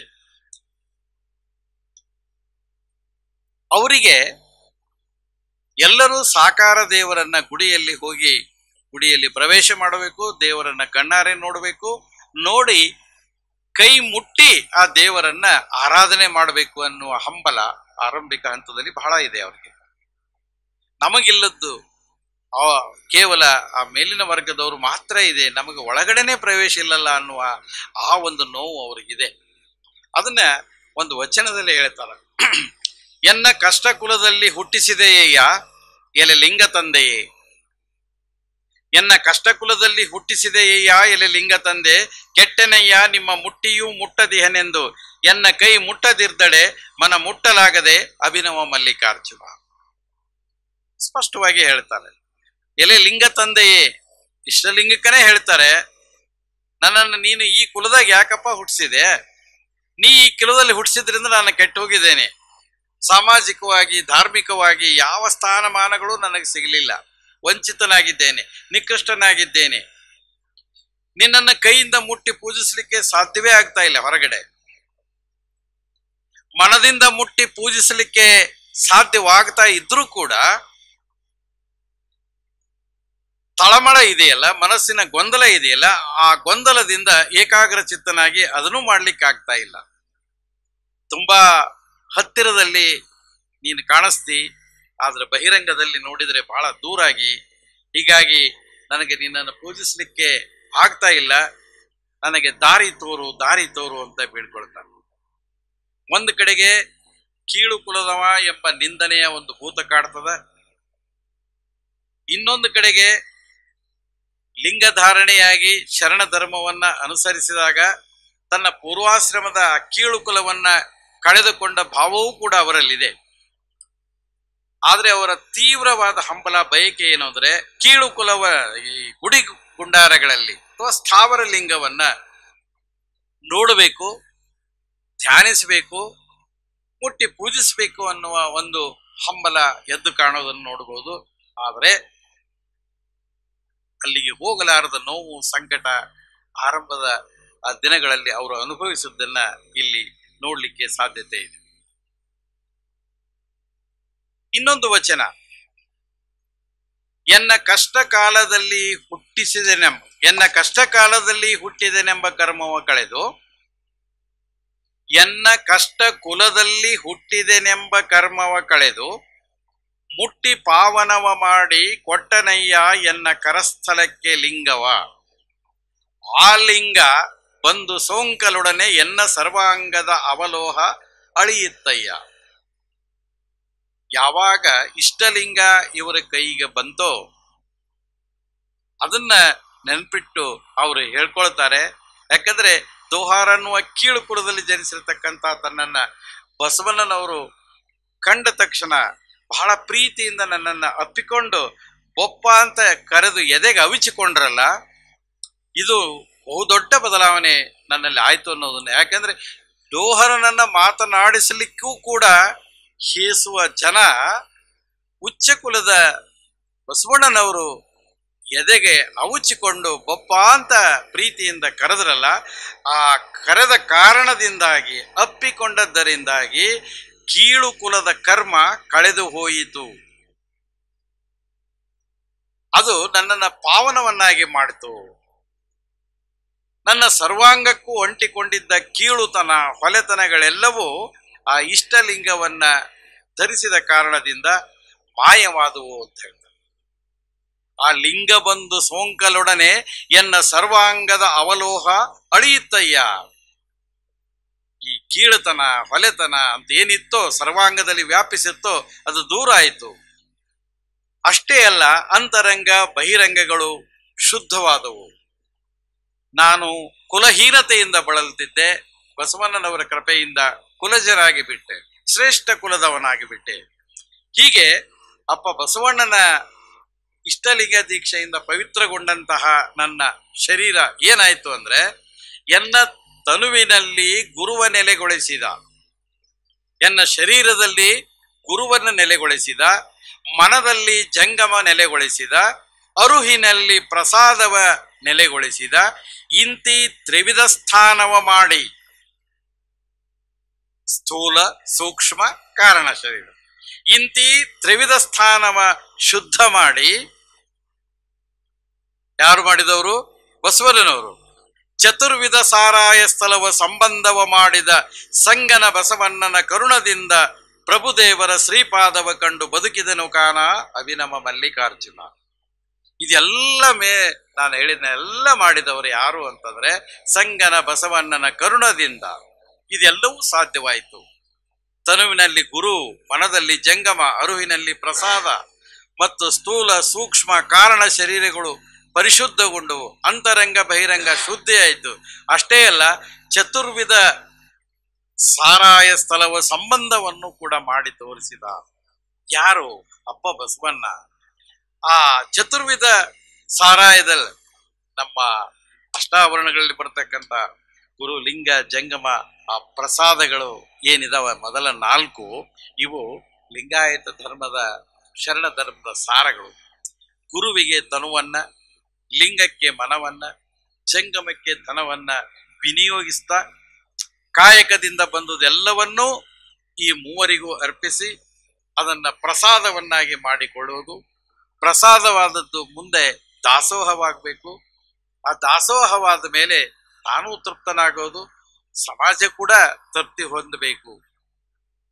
ಭಕ್ತನ ಶರೀರ, ಮನಸ್ಸು, ಈ ಜ್ಞಾನಗಳು ಲಿಂಗ ಧಾರಣೆ ಮತ್ತು ಅದರ ಅನುಷ್ಠಾನದಿಂದ ನನಗೆ ಚತುರ್ವಿಧ ಸಾರಾಯ ದೊರೆಯಿತು ಅಂತಕ್ಕಂಥದ್ದು ಯಾರಿಂದ? ಬಸವಣ್ಣನ ಕೃಪೆಯಿಂದ ದೊರೆಯಿತು. ಆ ಮೂಲಕ ಬಸವಣ್ಣನ ಕೃಪೆಯಿಂದ ಇದೆಲ್ಲ ದೊರೆತದರ ಪರಿಣಾಮವಾಗಿ ನಾನು ಶ್ರೀ ಪ್ರಭುವಿನ ಪಾದವನ್ನ ಕಂಡು ಪುನೀತನಾದೆ ಅಂತ ಬಸವಣ್ಣನವರನ್ನ ಅತ್ಯಂತ ಮುಕ್ತ ಕಂಠದಿಂದ ಹೊಗಳಿರ್ತಕ್ಕಂಥ ಕಕ್ಕಯ್ಯನವರು ಅವರನ್ನ ಆರಾಧ್ಯ ದೈವ ಅಂತ ಪೂಜಿಸ್ತಾರೆ. ಇನ್ನು ಮುಂದಿನ ಇನ್ನೊಂದು ವಚನದಲ್ಲಿ ಲಿಂಗಾಂಗದ ಅನುಸಂಧಾನದಿಂದ ಐಕ್ಯ ಸ್ಥಳವನ್ನ ಹೇಗೆ ಮುಟ್ಟಬಹುದು, ಏರಬೇಕು ಅನ್ನೋದ್ರ ಬಗ್ಗೆ ತಮ್ಮ ಚಿಂತನೆಯನ್ನ ಈ ವಚನದಲ್ಲಿ ಕಕ್ಕಯ್ಯನವರು ಹೇಳ್ತಾರೆ ಅನ್ಸ್ತದೆ. ಎನ್ನ ಕಷ್ಟ ಕುಲದ ಸೂತಕ ನಿಮ್ಮ ಹಸ್ತ ಮುಟ್ಟಿದಲ್ಲಿ ಹೋಯಿತು. ಎನ್ನ ಕಷ್ಟ ಕುಲದ ಸೂತಕ. ಪದೇ ಪದೇ ಆ ಮಾತು ಅವ್ರ ಬಾಯಿಂದ ಯಾಕೆ ಬರ್ತದ? ಎನ್ನ ಕಷ್ಟ ಕುಲದ ನನ್ನ ಕುಲನೇ ಬಹಳ ಕಷ್ಟ ಕೊಟ್ಟಿದೆ ಅದು. ಎನ್ನ ಕಷ್ಟ ಕುಲದ ಸೂತಕ ನಿಮ್ಮ ಹಸ್ತ ಮುಟ್ಟಿದಲ್ಲಿ ಹೋಯಿತು. ಬರೀ ಹತ್ಕೊಂಡ ತಕ್ಷಣ ಹೋಗಿಬಿಡ್ತದ. ನಿಮ್ಮ ಹಸ್ತ ಮುಟ್ಟಿದಲ್ಲಿ ಹೋಯಿತು. ಶುಕ್ಲ ಶೋಣಿತದಿಂದಲಾದ ಸೂತಕ ನಿಮ್ಮ ಮುಟ್ಟಲೊಡನೆ ಬಯಲಾಯಿತು. ಒಂದೊಂದೇ ದೋಷಗಳು ಹೇಗೆ ನಾನು ಕಳ್ಕೊಂಡೆ. ತಟ್ಟಿದ ಮುಟ್ಟಿದ ಸುಖಗಳನ್ನೆಲ್ಲವ ಲಿಂಗ ಮುಖಕ್ಕೆ ಅರ್ಪಿಸಿದನಾಗಿ ಎನ್ನ ಪಂಚೇಂದ್ರಿಯಗಳು ಬಯಲಾದವು. ಪರಿಶುದ್ಧಗೊಂಡ ಪಂಚೇಂದ್ರಿಯಗಳು ಹೀಗೆ ಪರಿಶುದ್ಧಗೊಂಡವು. ಎನ್ನ ಅಂತರಂಗದಲ್ಲಿ ಜ್ಞಾನ ಜ್ಯೋತಿ ಎಡೆಗೊಂಡುದಾಗಿ ಒಳಗೂ ಬಯಲಾಯಿತು. ಸಂಸಾರ ಸಂಘದ ಅವಸ್ಥೆಯ ಮೀರಿದ ಕ್ರಿಯೆಯಲ್ಲಿ ತರಹರವಾಯಿತಾಗಿ ಬಹಿರಂಗ ಬಯಲಾಯಿತು. ಹೇಗೆ ಅಂತರಂಗ ಶುದ್ಧಿ, ಹೇಗೆ ಬಹಿರಂಗ ಶುದ್ಧಿ ಆಯಿತು. ಅಭಿನವ ಮಲ್ಲಿಕಾರ್ಜುನ, ನಿಮ್ಮ ಮುಟ್ಟಿದ ಕಾರಣ ನಾನು ಬಯಲಾದೆ. ನಿಮ್ಮ ಮುಟ್ಟಿದ ಕಾರಣ ನಾನು ಕೂಡ ಬೈಲ್ನಲ್ಲಿ ಬಯಲಾಗಿ ಹೋದೆ. ಇಲ್ಲಿ ಭಕ್ತ ಮಹೇಶ, ಪ್ರಸಾದಿ, ಪ್ರಾಣಲಿಂಗಿ, ಶರಣ ಐಕ್ಯ ಸ್ಥಿತಿಯ ಸೂಕ್ಷ್ಮ ವಿವರಗಳನ್ನ ಇಲ್ಲಿ ಕಾಣಬಹುದು. ಗುರು ತನ್ನ ಕೈಯಿಂದಲೇ ಇಷ್ಟಲಿಂಗವನ್ನ ಶಿಷ್ಯನಿಗೆ ಅನುಗ್ರಹಿಸಿದ ನಂತರ, ಅಂದ್ರೆ ಇಲ್ಲಿ ಬಸವಣ್ಣ ಇವರಿಗೆ ಗುರು ಇಷ್ಟಲಿಂಗವನ್ನು ಅನುಗ್ರಹಿಸಿದ ನಂತರ ನನ್ನ ಕೀಳು ಕುಲದ ಸೂತಕ ಎಲ್ಲ ಕಳೆದು ಹೋದಿ ನಾನು ಲಿಂಗ ಕುಲದವನಾಗಿ ಬಿಟ್ಟೆ. ನಾನು ಡೋಹರ ಕಕ್ಕಯ್ಯನ ಆಗಲಿಲ್ಲ. ಈಗ ಶರಣ ಕಕ್ಕಯ್ಯನಾಗಿ ದೇವರನ್ನ ಮುಟ್ಟಿ ಪೂಜಿಸುವ ಹಂತಕ್ಕೆ ನಾನು ಬಂದೆ. ಯಾಕಂದ್ರೆ ಕೈಯಲ್ಲಿಯೇ ಆ ದೇವರನ್ನ ಬಸವಣ್ಣನವರು ಕೊಟ್ಟು ಬಿಟ್ರಲ್ಲ, ಮುಟ್ಟಿ ಪೂಜಿಸುವ ಒಂದು ಆನಂದದ ಸ್ಥಿತಿಗೆ ತಂದ್ರು. ನಾನು ಭಕ್ತನಾದೆ. ಪ್ರಾಣಲಿಂಗದೊಡನೆ ಅನುಸಂಧಾನದಿಂದ ಮುಂದಿನ ಹಂತ ಇದು. ಇಷ್ಟಲಿಂಗ ಪೂಜೆ ಮೊದಲ ಹಂತ. ನೆಕ್ಸ್ಟ್ ಪ್ರಾಣಲಿಂಗದೊಡನೆ ಅನುಸಂಧಾನದಿಂದ ಜನನ ಮರಣಗಳ ದೋಷವನ್ನ ಕಳೆದುಕೊಂಡೆ, ಭವಿತನ ಕಳೆದುಕೊಂಡೆ. ಪೂರ್ವಾಶ್ರಮದ ಜಾತಿಯ ಹಂಗು ಬಂಧನ ತೊರೆದು ಅಂಗದಲ್ಲಿ ಲಿಂಗ ಧರಿಸಿ ಹೊಸ ಜನ್ಮ ಪಡೆದು ಪರಿಶುದ್ಧನಾಗಿ ಬಿಟ್ಟೆ. ಇದು 2ನೇ ಹಂತದಲ್ಲಿ. 3ನೇ ಹಂತದಲ್ಲಿ ಲಿಂಗಾಂಗ ಅನುಸಂಧಾನದಿಂದ ಪಂಚೇಂದ್ರಿಯಗಳ ಭಾವಗಳೆಲ್ಲವೂ ಬಯಲಾಗಿ ಹೋದವು. ಲಿಂಗಾಂಗ ಅನುಸಂಧಾನದಿಂದ ದುಗುಡಗಳನ್ನು ನೀಗಿ ಪರಮ ಶಾಂತಿ ಸಂತೋಷ ಮನಸ್ಸಿನ ತುಂಬ ನೆಲೆಯೂರಿತು. ಇದೆಲ್ಲ ಲಿಂಗ ಪ್ರಸಾದದಿಂದ ಆದಂತಹ ಕ್ರಿಯೆ. ಆ ಕ್ರಿಯೆಯ ಮೂಲಕ ನಾನು ಎಂಬ ಅಹಂ ನಾಶವಾಯಿತು. ಪಂಚೇಂದ್ರಿಯಗಳ ಕಾಟದಿಂದ ಮುಕ್ತನಾದೆ. ನನ್ನ ಜೀವನದಲ್ಲಿ ಬಸವಣ್ಣನವರು ಬರುವುದಕ್ಕಿಂತ ಮೊದಲು ಅರಿವು ಇಲ್ಲದ ಅಜ್ಞಾನಿಯಾಗಿ ತೊಳಲಾಡ್ತಾ ಇದ್ದೆ. ಆಚರಣೆಗಳಲ್ಲಿ ಯಾವುದೂ ತಿಳುವಳಿಕೆ ಇರಲಿಲ್ಲ. ಆದರೆ ಯಾವಾಗ ಇಷ್ಟಲಿಂಗ ನನ್ನ ಕೈಯಲ್ಲಿ ಕರದಲ್ಲಿ ಬಂತೋ, ಅದರ ಅನುಸಂಧಾನ ಆರಂಭವಾಯಿತು. ಆವಾಗ ಅಂತರಂಗದಲ್ಲಿ ನಿಜವಾದ ಅರಿವು ಮೂಡಿತು. ಆಚರಣೆಗಳ ಮಹತ್ವ ಗೊತ್ತಾಯಿತು. ಅಡ್ಡಿ ಆತಂಕಗಳು ದೂರ ಆದವು. ಮನಸ್ಸು ಅಂದರೆ ಅಂತರಂಗ ಶುದ್ಧವಾಯಿತು, ಬಹಿರಂಗವೂ ಶುದ್ಧವಾಯಿತು. ಒಳಗೆ ಜ್ಞಾನ ಜ್ಯೋತ್ ಬೆಳಗಿತು, ಅರಿವಿನ ದೀಪ ಹತ್ತು. ಆ ಅರಿವಿನ ದೀಪದಿಂದ ಲಿಂಗವೇ ಪ್ರಾಣ, ಪ್ರಾಣವೇ ಲಿಂಗ ಎಂಬ ದಿವ್ಯವಾದ ಅನುಭೂತಿಯನ್ನ ನಾನು ಪಡೆದುಕೊಂಡೆ ಅಂತಕ್ಕಂಥ ಮಾತನ್ನ ಅಲ್ಲಿ ಹೇಳ್ತಾರೆ. ಜೊತೆಗೆ ಕೊನೆಯ ಹಂತಕ್ಕೆ ಈ ಎಲ್ಲ ಜೀವನ ಲಿಂಗಮಯವಾದ ಬಳಿಕ ಪ್ರಾಪಂಚಿಕ ಜಂಜಾಟವಿಲ್ಲ, ಸಂಸಾರದ ತೊಳಲಾಟವಿಲ್ಲ. ಸಂಸಾರದಲ್ಲಿ ಇದ್ದರೂ ಇಲ್ಲದಂತೆ ಪದ್ಮಪತ್ರದ ಜಲಬಿಂದುವಿನಂತೆ ಅಂಟಿಯೂ ಅಂಟಕೊಳ್ಳದಂತೆ ಪ್ರಾಪಂಚಿಕ ಆಸೆ ಆಮಿಷ ಭೋಗ ಭಾಗ್ಯಗಳಿಂದ ನಿರ್ಲಿಪ್ತನಾಗಿ ಶರಣಸ್ಥಿತಿಯನ್ನು ತಲುಪಿದೆ. ಹೇಗೆ ಅಂತರಂಗ ಬಹಿರಂಗ ಪರಿಶುದ್ಧವಾದವೋ ಅವಾಗ ನಾನು ಎಂಬುದು ಅಹಂಭಾವ ಇಲ್ಲವಾಯಿತು. ನಾನು ಅಳಿದ ಮೇಲೆ ಉಳಿಯುವುದು ಏನು ಅಂದ್ರೆ ಕೇವಲ ನೀನು. ಈ ನೀನು ಅಂತಂದ್ರೆ ಅರಿವು. ಈ ನೀನು ಅಂದ್ರೆ ಅದು ಪರಮ ಸತ್ಯ, ಮಹಾಬಯಲು. ಅದು ನನಗೆ ದೊರಕಿತು. ಆ ಮಹಾಬಯಲಿನಲ್ಲಿ ನಾನು ಪರಮ ಶಾಂತಿಯನ್ನ ಪಡೆದುಕೊಂಡೆ ಅಂತಕ್ಕಂಥ ಭಾವವನ್ನ ಈ ವಚನದಲ್ಲಿ ಸೂಕ್ಷ್ಮವಾಗಿ ನಾವು ಗುರುತಿಸಲಿಕ್ಕೆ ಸಾಧ್ಯತೆ ಇದೆ. ಜೊತೆಗೆ ಕಕ್ಕಯ್ಯನವರು ತಮ್ಮ ಈ ಪಾರಮಾರ್ಥಿಕ ಜೀವನದಲ್ಲಿ ಶರಣದ ಧರ್ಮದಲ್ಲಿ ಈ ಶರಣ ಜೀವನ ಬದುಕುವಾಗ ತನಗೆ ಮಾರ್ಗದರ್ಶನ ತೋರಿದ, ತನಗೆ ಯಾವ ಯಾವ ಹಂತದಲ್ಲಿ ಯಾವ ಮಾರ್ಗದಲ್ಲಿ ಬಂದ ಎಡರು ತೊಡರುಗಳನ್ನು ನಿವಾರಿಸಿರ್ತಕ್ಕಂತಹ ಶರಣರನ್ನ ಬಹಳ ಪ್ರೀತಿಯಿಂದ, ಗೌರವದಿಂದ, ಅಭಿಮಾನದಿಂದ ಒಂದು ವಚನದಲ್ಲಿ ಅವರು ಸ್ಮರಿಸ್ತಾರೆ. ಅವರ ಆ ಸ್ಮರಣೆಯ ಆ ವಚನ ನಿಜವಾಗಿ ಕೂಡ ಆಯಾ ಶರಣನ ವ್ಯಕ್ತಿತ್ವವನ್ನು ಎತ್ತಿ ಹೇಳತಕ್ಕಂತಹ ವಚನ ಇದಾಗಿದೆ. ಎನಗೆ ಗುರುಸ್ಥಳವ ತೋರಿದಾತ ಸಂಗನ ಬಸವಣ್ಣನು, ಎನಗೆ ಲಿಂಗಸ್ಥಳವ ತೋರಿದಾತ ಚನ್ನ ಬಸವಣ್ಣನು, ಎನಗೆ ಜಂಗಮ ಸ್ಥಳವ ತೋರಿದಾತ ಸಿದ್ದರಾಮಯ್ಯನು, ಎನಗೆ ಪ್ರಸಾದಿ ಸ್ಥಳವ ತೋರಿದಾತ ಬಿಬ್ಬಿ ಬಾಚಯ್ಯನು, ಎನಗೆ ಪ್ರಾಣಲಿಂಗಿ ಸ್ಥಳವ ತೋರಿದಾತ ನುಲಿಯ ಚಂದಯ್ಯನು, ಎನಗೆ ಶರಣ ಸ್ಥಳವ ತೋರಿದಾತ ಸೊಡ್ಡಳ ಬಾಚರಸನು, ಎನಗೆ ಐಕ್ಯ ಸ್ಥಳವ ತೋರಿದಾತ ಅಜಗನ್ನ ತಂದೆ, ಎನಗೆ ನಿಜ ಸ್ಥಳವ ತೋರಿದಾತ ಪ್ರಭುದೇವರು. ಇಂತೀ ಸ್ಥಳಗಳ ಕಂಡು 770 ಅಮರಗಣಗಳ ಶ್ರೀಪಾದಕ್ಕೆ ಶರಣೆಂದು ಬದುಕಿದೆನು ಕಾನ ಅಭಿನವ ಮಲ್ಲಿಕಾರ್ಜುನ. ಪ್ರತಿಯೊಂದು ಸ್ಥಳದಲ್ಲಿ ಒಬ್ಬೊಬ್ಬರನ್ನ ಗುರುತಿಸುವ ರೀತಿ ಇದೆಯಲ್ಲ, ಅದು ಬಹಳಷ್ಟು ಅಪೂರ್ವವಾದದ್ದು. ಆ ಶರಣರನ್ನ ಅರ್ಥೈಸಿಕೊಂಡ ಕಕ್ಕಯ್ಯನವರ ವಿಶಾಲ ಮನಸ್ಸು ಹೇಗಿರಬೇಕು ಅಂತ ಯೋಚನೆ ಮಾಡ್ತಾರೆ. ಯಾಕಂದ್ರೆ ತನ್ನಲ್ಲಿ ಈ ಸಟಸ್ಥಳ ಅಳವಡಿಸಲು ಕಾರಣರಾದಂತಹ ಶರಣರನ್ನ ಸ್ಮರಣೆ ಮಾಡೋದು. ಯಾಕಂದ್ರೆ ಅಲ್ಲಿ ಇರತಕ್ಕಂಥ 770 ಅಮರಗಣಗಳು ಇದ್ದಾರೆ, ಮಹಾನ್ ಶರಣರಿದ್ದಾರೆ. ಅಂಥದ್ರಲ್ಲಿ ಯಾರ್ಯಾರು ಯಾವ್ಯಾವ ಸ್ಥಳದಲ್ಲಿ ಮಹಾನ್ ಸಾಧನೆ ಮಾಡಿದ್ರು ಅನ್ನೋದನ್ನ ಗುರುತಿಸುವ ಬಗೆ ಇದೆಯಲ್ಲ, ಅದು ಬಹಳ ಮುಖ್ಯವಾದದ್ದು. ಅದಕ್ಕೆ ಸ್ಥಳ ಅಂದ್ರೆ ಏನು, ಒಂದು ಹಂತ ಅದು. ಆಧ್ಯಾತ್ಮ ಸಾಧಕ ಭಕ್ತಿಯ ಮಾರ್ಗವನ್ನ ಕ್ರಮಿಸ್ತಾ ಏರಬೇಕಾದ ಹಂತಗಳನ್ನ ಸ್ಥಳ ಅಂತ ಗುರುತಿಸ್ತಾರೆ. 1, 2, 3 ಹೀಗೆ ಸ್ಥಳ ಅಂತಲ್ಲಿ 6 ಸ್ಥಳಗಳನ್ನ ಗುರುತಿಸ್ತಾರೆ ಶರಣರು. ಅಲ್ಲಿ ಭಕ್ತ ಸ್ಥಳದಿಂದ ಆರಂಭ, ಐಕ್ಯ ಸ್ಥಳ ಅಂತಿಮ ಹಂತ, ಅದು ಬಯಲಲ್ಲಿ ಮಹಾಬಯಲಾಗುವ ಕೊನೆಯ ಹಂತ. ಅದರಲ್ಲಿ ಈ ಪ್ರಪಂಚ, ಈ ಸಂಸಾರ ಇವೆಲ್ಲ ದುಃಖದಿಂದ ಕೂಡಿದೆ. ಇಂತಹ ಸಂಸಾರವನ್ನ ದ್ವೇಷ ಮಾಡಬೇಕು, ಈ ಸಂಸಾರ ಬೇಡ ಅಂತಕ್ಕಂಥವರು ಸಂಸಾರ ಹೇಯ ಸ್ಥಳ ಅಂತ ಗುರುತಿಸ್ತಾರೆ. ಪ್ರಪಂಚ ಎನ್ನುವುದು ಸಂಪೂರ್ಣ ಮಾಯೆಯಿಂದ ತುಂಬಿಕೊಂಡಿದೆ. ಈ ಮಾಯೆಯನ್ನ ಗೆಲ್ಲಲೇಬೇಕೆಂಬ ಧೋರಣೆ ಇಟ್ಟುಕೊಂಡು ಹೋಗ್ತಕ್ಕಂಥವರು ಮಾಯಾ ವಿಡಂಬನ ಸ್ಥಳ. ಇನ್ನು ಭವಿತನವನ್ನೇ ದ್ವೇಷ ಮಾಡುವವನನ್ನ ಗುರುವಿನ ಕರುಣೆಯಿಂದ ಶಿಷ್ಯನನ್ನಾಗಿ ಮಾಡಿಕೊಳ್ಳುವುದು ಗುರುಕಾರುಣ್ಯ ಸ್ಥಳ. ಅಲ್ಲಿ 3 ಸ್ಥಳಗಳನ್ನ ಗುರುತಿಸ್ತಾರೆ. ಭಕ್ತ ಮಹೇಶ ಗುರುಸ್ಥಳದಲ್ಲಿ ಬರ್ತಾರೆ, ಪ್ರಸಾದ ಪ್ರಾಣಲಿಂಗಿ ಲಿಂಗಸ್ಥಳದಲ್ಲಿ ಬರ್ತಾರೆ, ಶರಣ ಮತ್ತು ಐಕ್ಯ ಜಂಗಮ ಸ್ಥಳದಲ್ಲಿ ಬರೋದನ್ನ ನಾವು ಕಾಣ್ತೇವೆ. ಈ ವಚನ ಬಹಳ ಸೂಕ್ಷ್ಮವಾಗಿ ಒಂದೊಂದು ಸ್ಥಳದ ವಿವರಗಳನ್ನು ಕಟ್ಟಿಕೊಡ್ತವೆ. ಶ್ರೀ ಗುರು ಶಿಷ್ಯನನ್ನ ಅನುಗ್ರಹಿಸಿ ಮಾರ್ಗದರ್ಶನ ನೀಡುವ ಪರಿ ಗುರುಸ್ಥಳದಲ್ಲಿರ್ತದೆ. ಅದನ್ನು ತೋರಿದವರು ಬಸವಣ್ಣನವರು ಅಂತ ಹೇಳ್ತಾರೆ. ಭಕ್ತನ ಆಚಾರ ವಿಚಾರಗಳಿಂದ ಉಂಟಾಗುವ ಪರಿಣಾಮಗಳನ್ನ ಲಿಂಗಸ್ಥಳ ವಿವರಿಸ್ತದ.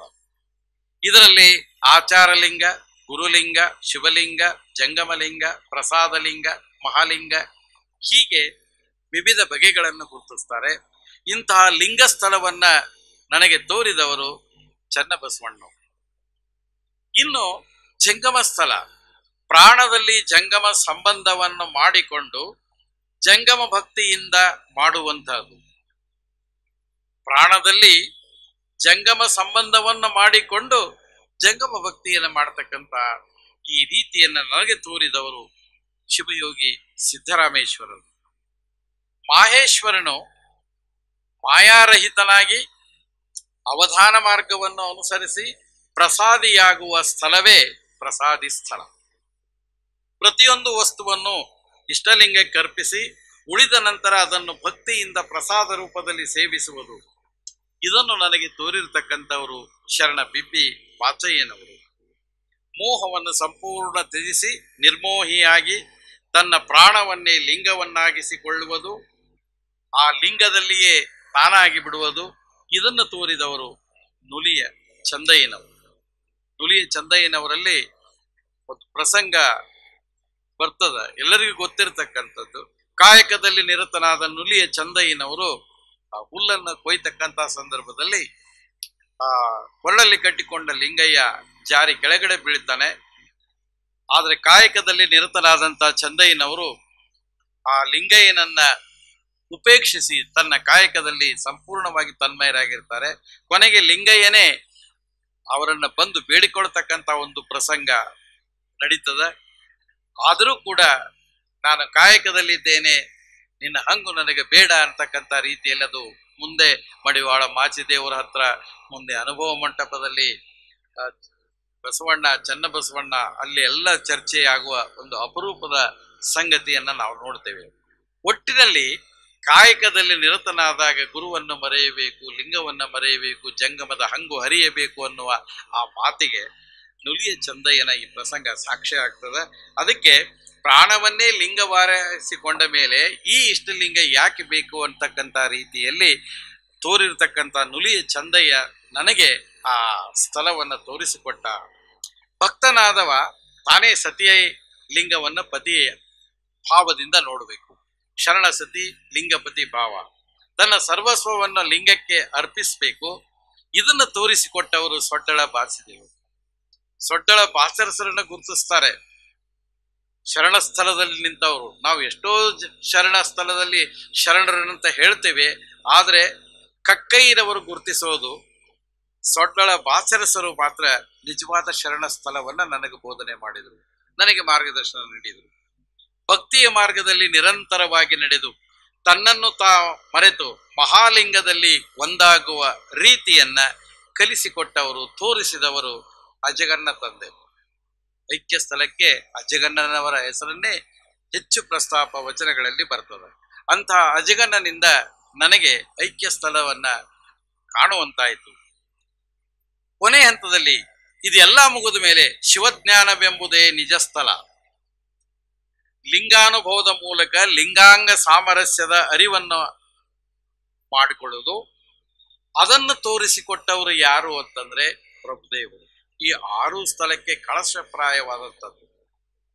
ಅದಕ್ಕೆ ಆ ಪ್ರಭುದೇವರ ಮೂಲಕ ಈ ನಿಜ ಸ್ಥಳವನ್ನ ಅರಿತ ಮೇಲೆ ನನಗೆ 770 ಅಮರಗಣಗಳು ಕೂಡ ನನಗೆ ದೊರೆತರು.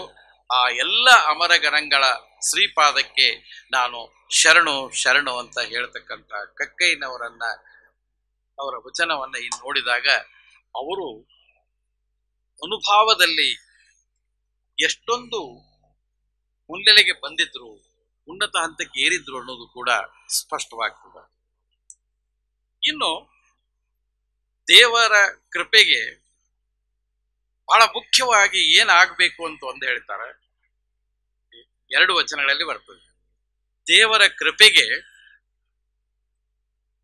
ತನು ಮನ ಶುದ್ಧವಾಗಬೇಕು ಅನ್ನೋದು ಒಂದು ವಚನದಲ್ಲಿ ಬರ್ತದೆ.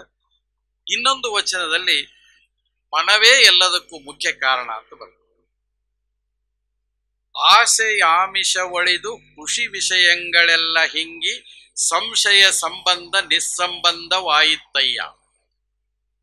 ಆಸೆಯಾಮಿಷ ಒಳಿದು ಖುಷಿ ವಿಷಯಗಳೆಲ್ಲ ಹಿಂಗಿ ಸಂಶಯ ಸಂಬಂಧ ನಿಸ್ಸಂಬಂಧವಾಯಿತಯ್ಯ. ಎನ್ನ ಮನದೊಳಗೆ ಘನ ಪರಿಣಾಮವ ಕಂಡು ಮನ ಮಗ್ನವಾಯಿತಯ್ಯ. ಅಭಿನವ ಮಲ್ಲಿಕಾರ್ಜುನ ಪ್ರಭುದೇವರ ಕರುಣದಿಂದ ಆನು ಬದುಕಿದೆನು. ತನು ಮತ್ತು ಮನಗಳು ಪರಿಶುದ್ಧವಾಗಲೇಬೇಕು. ದೈವ ಕೃಪೆ ಆಗ್ಬೇಕಾದ್ರೆ, ನಮಗೆ ದೇವರ ಒಂದು ಸಾನ್ನಿಧ್ಯ ದೊರಕಬೇಕಾದ್ರೆ. ಯಾಕಂದ್ರೆ ದೇಹದ ಬಯಕೆಗಳು ಅಸಂಖ್ಯಾತ ಇರ್ತವೆ, ಆಶೆ ಆಮಿಷಗಳು ಅವು ಇರ್ತವೆ. ಇವೆಲ್ಲ ನಾಶವಾಗಬೇಕು, ಹುಸಿ ವಿಷಯಾದಿಗಳು ಇಲ್ಲವಾಗಬೇಕು. ಅವಾಗ ಸಂದೇಹ ಅನ್ನೋದು ನಿವಾರಣೆ ಆಗ್ತದ. ಸಂಶಯ ಪೀಡಿತ ಮನವನ್ನ ಮೊದಲು ನಿಲ್ಲಿಸ್ಬೇಕು. ಯಾಕಂದ್ರೆ ಸಂಶಯ ಅಂತಕ್ಕಂಥದ್ದು ಪರಮಾರ್ಥ ಸಾಧನೆಗೆ ಅಡ್ಡಿ ಉಂಟು ಮಾಡ್ತದೆ. ದೇವರು ಇದ್ದಾನೆಯೇ? ಸಂದೇಹ. ಹೇಗಿದ್ದಾನೆ? ಇದ್ರೆ ಹೇಗಿರ್ತಾನೆ? ಅವನ ರೂಪ ಹೇಗಿದೆ? ಯಾವ ರೂಪ ಇದೆ? ಯಾವ ಆಕಾರ ಇದೆ? ಈ ಸಂದೇಹಗಳು ಇದಕ್ಕೆ ಕೊನೆನೇ ಇಲ್ಲ. ಆತ ಫಲ ನೀಡ್ತಾನೆಯೇ, ಅವನು ವರ ಕೊಡುವವನೇ. ಈ ಸಂದೇಹಗಳಲ್ಲ, ಇವೆಲ್ಲ ಒಂದು ರೀತಿ ಮನಸ್ಸಿನ ವಿಕಾರಗಳು. ಈ ಮನಸ್ಸಿನ ವಿಕಾರಗಳು, ಸಂದೇಹಗಳು ಸಂಪೂರ್ಣವಾಗಿ ನಿರ್ನಾಮವಾಗುವವರೆಗೂ ಕೂಡ ಭಗವಂತನ ಕೃಪೆ ನಮಗೆ ಸಿಗಲಿಕ್ಕೆ ಸಾಧ್ಯವೇ ಇಲ್ಲ. ಅದಕ್ಕೆ ಸಗುಣಾವಸ್ಥೆಯಿಂದ ನಿರ್ಗುಣಾವಸ್ಥೆಗೆ ಮುನ್ನಡೆಯಬೇಕು. ಸಗುಣಾವಸ್ಥೆಯಲ್ಲಿಯೇ ಸ್ಥಿತನಾಗಿ ಬಿಟ್ರೆ ಗತಿ ಏನು? ಸಾಯುವವರೆಗೂ 1ನೇ ತರಗತಿಯಲ್ಲೇ ಉಳಿದ್ರ ಗತಿ ಏನು? ಮೇಲೆ ಮೇಲೆ ಮೇಲಕ್ಕೆ ಏರ್ಬೇಕಲ್ಲ. ಸಗುಣಾವಸ್ಥೆಯಿಂದ ನಿರ್ಗುಣಾವಸ್ಥೆಗೆ ಬರಬೇಕು. ಇಷ್ಟಲಿಂಗದಿಂದ ಪ್ರಾಣಲಿಂಗ, ಪ್ರಾಣಲಿಂಗದಿಂದ ಭಾವಲಿಂಗಕ್ಕೆ ಹೋಗ್ಬೇಕು. ಅದನ್ನ ಇಲ್ಲಿ ಹೇಳ್ತಾರೆ, ಮನದಲ್ಲಿ ಅರಿವಿನ ಜ್ಯೋತಿಯನ್ನ ಬೆಳಗಿಸಿಕೊಳ್ಳಬೇಕು. ಆ ಜ್ಯೋತಿಯಲ್ಲಿ ಮನಸ್ಸನ್ನ ಬೆರೆಸಿಬಿಟ್ರೆ ತನುಮನದ ವಿಕಾರಗಳು ಸಂಪೂರ್ಣವಾಗಿ ಅಳಿದು ಹೋಗ್ತವೆ. ನಮಗೆ ಮಹಾಗಣದ ಸತ್ಯದ ನಿಜದ ನೆಲೆ ಆವಾಗ ಅರಿವಾಗ್ತಾ ಇದೆ. ಆ ಮಹಾಘನ ಅನ್ನೋದು ಅದೊಂದು ಸತ್ಯ. ಆ ಸತ್ಯವನ್ನ ಕಂಡುಕೊಳ್ಬೇಕು, ಅದರ ಅರಿವಾಗಬೇಕು. ಮನ ಅದರಲ್ಲಿ ಮಗ್ನವಾಗಬೇಕು. ಮನಸ್ಸನ್ನ ಸಂಪೂರ್ಣವಾಗಿ ಆ ಮಹಾಘನದ ಸತ್ಯದಲ್ಲಿ ಮಗ್ನವಾಗಿಸಬೇಕು. ಇದನ್ನ ಮಾಡಿ ತೋರಿಸಿದವರು ಪ್ರಭುದೇವರು. ಅದಕ್ಕೆ ಅವರ ಕರುಣದಿಂದ ನಾನು ಬದುಕಿದೆನು. ಯಾಕಂದ್ರೆ ವಿಷಯದ ವಾಸನೆಯಿಂದ ಸತ್ತು ಶವದಂತಾಗಿದ್ದೆ. ನನಗೆ ಪ್ರಭು ಎಂಬ ಅರಿವು, ಪ್ರಭು ಎಂಬ ಕೃಪೆ ನನಗೆ ಸಿಕ್ತು. ಆ ಸಿಕ್ಕಿದ ಸಂದರ್ಭದಲ್ಲಿ ನಾನು ದಿವ್ಯಾತ್ಮನಾಗುವ ಅವಕಾಶ ದೊರೆಯಿತು ಅಂತ ಪ್ರಭುವನ್ನ ಅಂತರಂಗ ಬಹಿರಂಗ ಶುದ್ಧಿಗಾಗಿ ಅವರು ನೆನೆಯುತ್ತಾರೆ. ಕೊನೆಯದಾಗಿ, ನೆನೆಯಲರಿಯೇ ನಿರ್ಧರಿಸಲರಿಯೇ ಮನವಿಲ್ಲವಾಗಿ ಭಾವಿಸಲರಿಯೇ ಬೆರೆಸಲರಿಯೇ ಭಾವ ನಿರ್ಭಾವವಾಯಿತಾಗಿ ಧ್ಯಾನ ಮೌನವನರಿಯೇ ಧ್ಯಾನಾತೀತ ತಾನೇ ಆಯಿತಾಗಿ ಜ್ಞಾತ್ರ ಜ್ಞಾನ ಜ್ಞೇಯಗಳೆಲ್ಲವ ಮೀರಿ ಅಭಿನವ ಮಲ್ಲಿಕಾರ್ಜುನನಲ್ಲಿ ಪರಮ ಸುಖಿಯಾದೆ. ಮನವಿಲ್ಲವಾಗಿ ನೆನೆಯಲರಿಯೇ ನಿರ್ಧರಿಸಲರಿಯೇ, ಮನಸ್ಸನ್ನೇ ಕೇಂದ್ರೀಕರಿಸಿ ಹೇಳ್ತಾರೆ. ನಮ್ಮ ಲೌಕಿಕದ ಅಥವಾ ಅಲೌಕಿಕದ ಎಲ್ಲ ಕ್ರಿಯೆಗಳಿಗೆ ಮೂಲ ಮನಸ್ಸು. ಎಲ್ಲ ಶರಣರು ಇದ್ರ ಬಗ್ಗೆ ಬಹಳಷ್ಟು ಮಾತಾಡಿದರು. ಹೆದರದಿರು ಮನವೇ, ಅಂಜದಿರು ಮನವೇ, ಅಕ್ಕ ಮಾದೇವಿ ಹೇಳ್ತಕ್ಕಂಥದ್ದು. ಫಲವಾದ ಮರಣ ಇಡುವುದೊಂದು ಕೋಟಿ, ಎಲವದ ಮರಣ ಇಡುವವರ ಪರನು ಕಾಣೆ. ಆ ಮನಸ್ಸನ್ನ ಸಮಾಧಾನಗೊಳಿಸ್ತಕ್ಕಂಥ ಅಕ್ಕನ ರೀತಿಯಲ್ಲಿ. ಅದಕ್ಕೆ ಮಾಡುವ ಮನಸ್ಸು ಇದ್ರೆ ಏನನ್ನಾದ್ರೂ ಮಾಡ್ಲಿಕ್ಕೆ ಸಾಧ್ಯತೆ. ಆದ್ರೆ ಮನಸ್ಸೇ ಸ್ಪಂದಿಸದೇ ಇದ್ದರೆ, ನಮ್ಮ ಮನಸ್ಸು ಸ್ಪಂದಿಸಲಿಲ್ಲ ಅಂತಂದ್ರೆ ಏನೂ ಮಾಡ್ಲಿಕ್ಕೆ ಸಾಧ್ಯವೇ ಇಲ್ಲ. ಪರಮಾತ್ಮನ ಸಗುಣ ರೂಪವನ್ನ ಕಲ್ಪಿಸಿಕೊಳ್ಳಲಿಕ್ಕೂ ಮನಸ್ಸು ಬೇಕು. ಇಂಥ ಸಗುಣ ರೂಪಿ ಪರಮಾತ್ಮನನ್ನ ಕಾಯ ವಾಚ ಮನಸ ಆರಾಧನೆ ಮಾಡಬೇಕು. ಅದಕ್ಕೂ ಕೂಡ ಮನ ಶುದ್ಧ ಮಾಡಿಕೊಳ್ಬೇಕು, ಮನಸ್ಸು ಬೇಕು. ಅದಕ್ಕೂ ಮನಸ್ಸು ಬೇಕು. ಭಗವಂತನನ್ನ ನೆನೆಯಲು ನಿರ್ಧರಿಸಲು ಮನಸ್ಸು ಬೇಕೇ ಬೇಕು. ಅದು ಇಲ್ಲದೆ ಇದ್ರೆ ಏನಾಗುತ್ತೆ ಅಂದ್ರೆ ನೆನೆಯಲರಿಯೇ ನಿರ್ಧರಿಸಲರಿ, ನನಗೇನು ಮಾಡ್ಲಿಕ್ಕೆ ಆಗೋದಿಲ್ಲ ಅಂತ ಹೇಳ್ತಾರೆ. ಅದಕ್ಕೆ ಅಂತರಂಗ ಬಹಿರಂಗದ ಎಲ್ಲಾ ಕ್ರಿಯೆಗಳು ಕೂಡ ಮನಸ್ಸಿನ ಮೂಲಕವೇ ನಡೀತವೆ. ಧ್ಯಾನ, ಮೌನ, ಜಪ, ತಪ ಇವು ಅಂತರಂಗದ ಕ್ರಿಯೆಗಳು. ಧ್ಯಾನ, ಮೌನ, ಜಪ, ತಪ ಅಂತರಂಗದ ಮನದ ಕ್ರಿಯೆಗಳಾದ್ರೆ, ಅರ್ಚನೆ, ಪೂಜನೆ, ಭಜನೆ, ಪ್ರಾರ್ಥನೆ ಬಹಿರಂಗ ಮನದ ಕ್ರಿಯೆಗಳು. ಇಲ್ಲಿ ಎರಡೂ ಕ್ರಿಯೆಗಳಿಗೆ ಮನಸ್ಸಿದೆ. ಆ ಮನಸ್ಸನ್ನ ಮಾತ್ರ ನಾವು ಪರಿಶುದ್ಧ ಮಾಡಿಕೊಳ್ಬೇಕು. ಅದು ನಮ್ಮ ಜೊತೆಗಿದ್ರೆ ಮಾತ್ರ ಆಗ್ತಾ ಇದೆ. ಹೀಗಾಗಿ ಅದಕ್ಕೊಂದು ಉದಾಹರಣೆಯನ್ನು ಕೊಡ್ತಾರೆ. ಮೋಡ ಕವಿದ ಆಕಾಶ ಭಾವ ತುಂಬಿದ ಜೀವ ಆದ್ರೆ, ಪರಿಶುಭ್ರ ನೀಲಾಕಾಶ ಅದು ದೇವಸ್ವರೂಪಿಯಾಗಿರ್ತದೆ. ಮೋಡ ಆಕಾಶದಲ್ಲಿ ಅಡಗುತ್ತದೆ, ಆದರೆ ಮೋಡವೇ ಆಕಾಶವಲ್ಲ. ಆಕಾಶ ಅದು ಅನಂತತೆಗೆ ಸಂಕೇತ. ಅದು ನಿಸ್ಸೀಮ, ನಿಸ್ಸಂಗ, ಆದಿ ಅಂತ್ಯಗಳ ಇಲ್ಲದ ಪ್ರಭುದೇವನ ಮಹಾಬಯಲು. ಇನ್ಫಿನಿಟಿ ಅಂತ ಏನು ಇವತ್ತು ನಾವು ಕರಿತೇವೆ, ಅದನ್ನು ಅವತ್ತು ಶರಣರೇ ಅದನ್ನ ಹೇಳಿಬಿಟ್ಟಿದ್ದಾರೆ. ಇಂತಹ ಒಂದು ಆಕಾಶದಲ್ಲಿ ನಮ್ಮ ಭಾವ ನಿರ್ಭಾವವಾಗಬೇಕು. ಭಾವಿಸಲರಿಯೇ ಅಂತ ಹೇಳ್ತಾರೆ. ನಿರ್ಭಾವವಾದರೆ ಭಾವಿಸಲಾರ, ಬೆರೆಸಲಾರ. ಧ್ಯಾನ, ಮೌನ, ಜಪ, ತಪಗಳು ಪಾರಮಾರ್ಥಿಕದ ಆರಂಭಿಕ ಹಂತಗಳವು. ಧ್ಯಾನದ ಗುರಿ ಏನಾಗಬೇಕು? ಲಯವಾಗುವುದು, ಕಳೆದುಕೊಳ್ಳುವುದು, ಡಿಟ್ಯಾಚ್ಮೆಂಟ್ ಆಗಬೇಕು. ಲಯವಾಗುತ್ತಾ ಆಗುತ್ತಾ ಸಾಗಬೇಕು ಧ್ಯಾನದಿಂದ. ಧ್ಯಾನಾತೀತನಾಗಿ ತಾನು ಯಾರೆಂಬುದನ್ನು ಅರಿತು ತಾನೇ ತಾನಾದಾಗ ಧ್ಯಾನ ಮೌನಗಳು ಬೇಡವಾಗ್ತವೆ. ಅವು ಕೂಡ ಅದರಿಂದ ಮುಕ್ತವಾಗಬೇಕು. ಮೌನವು ಮಾತನ್ನು ನಿಲ್ಲಿಸುವ ದೈಹಿಕ ಕ್ರಿಯೆ ಆಗುತ್ತದೆಯೇ ಹೊರತು, ಮೌನ ಅಂದ್ರೆ ಏನು? ಮಾತನ್ನ ನಿಲ್ಲಿಸ್ತಕ್ಕಂಥ ಒಂದು ಕ್ರಿಯೆ ಹೊರತು ಮನಸ್ಸನ್ನು ನಿಲ್ಲಿಸುವ ಆಂತರಿಕ ಶಕ್ತಿ ಅದಾಗೋದಿಲ್ಲ.